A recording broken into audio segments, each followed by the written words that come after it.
messieurs les ministres, j'en ai vu deux au moins. Monsieur le maire, très heureux d'être ici à Montrouge. On a parlé quelques secondes entre maires ou anciens maires pour ma part. On a toujours des choses à se dire. Merci, cher Pascal, de ton invitation. Je suis vraiment très heureux d'avoir ce temps d'échange avec vous et la FPI, avec Pascal Boulanger.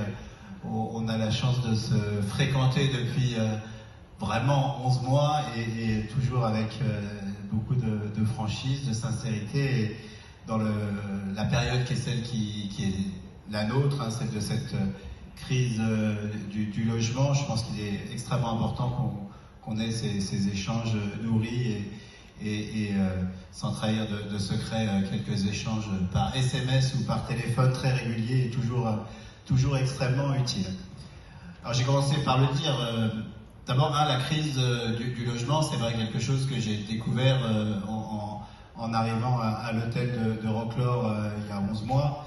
J'ai été maire, je sais à quel point 99% des rendez-vous que j'avais le samedi matin étaient consacrés à une demande de logement, et les 20% qui restent, officiellement c'était pas pour une demande de logement, mais à la fin, en général, le clichois se levait, on disait au fait, si vous pouviez regarder le dossier de logement de moi, de mes enfants, etc. Et c'est légitime. Le logement, c'est un bien commun, c'est une nécessité. Depuis que l'homme est l'homme, il a cherché à avoir un toit sur la tête, et notre obligation, c'est de prendre en compte cette crise.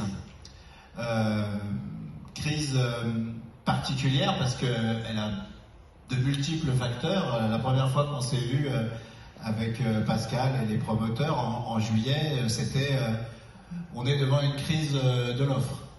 Les maires, à ce moment-là déjà, les élections municipales, on n'a pas assez construit, on a stoppé un certain nombre de permis. Après les élections municipales, le Covid, on n'a pas retrouvé. Et puis très vite, à la rentrée de septembre, on s'est revus en se disant catastrophe, non seulement il y a une crise de l'offre, parce que les deux ne s'annulent pas. On pourrait se dire, c'est pas si grave, il y a moins d'offres, mais comme on a moins de demandes, ça va s'équilibrer. Mais non, c'est une catastrophe double et pire. Parce que moins il y a d'offres, moins on alimente la demande. Et donc, il faut avoir un certain nombre d'outils pour atténuer cette crise ensemble. C'est le sens du Conseil national de la refondation que nous avons mis en route. Mais je veux le redire, le CNR n'est pas lié à la crise que l'on connaît. Elle est liée à une crise plus structurelle et a besoin d'une politique inventive sur le logement.